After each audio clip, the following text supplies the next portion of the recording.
Bonjour les abonnés, j'espère que vous allez bien et que tout se passe bien chez vous à la maison.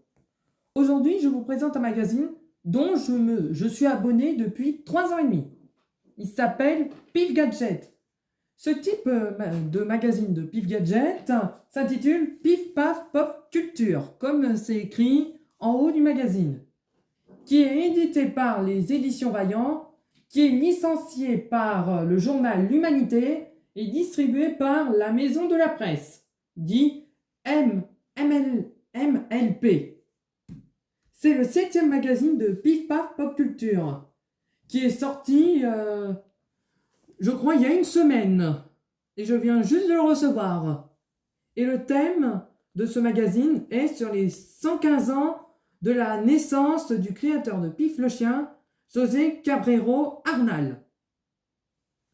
Le magazine sur Arnal se déroule en 3 parties.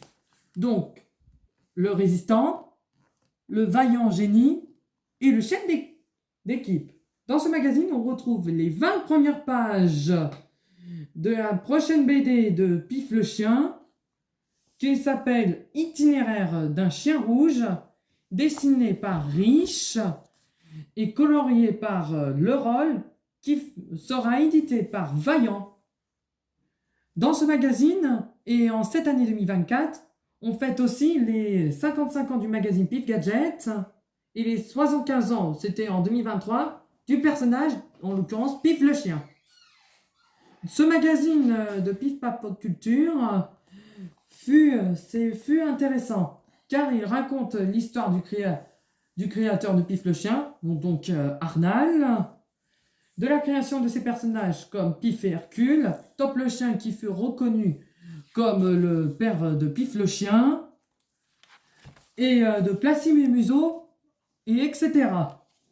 Il y a aussi l'histoire du magazine, ou encore le Pif Gadget dans les années à venir, et les projets qui s'en suivent. D'ailleurs, je vous conseille d'acheter ou de vous abonner à ce magazine qui rend, pour certains, nostalgique. D'ailleurs, je ferai d'autres vidéos sur le magazine et je vous ferai découvrir tous les magazines que je recevrai et je vous le développerai.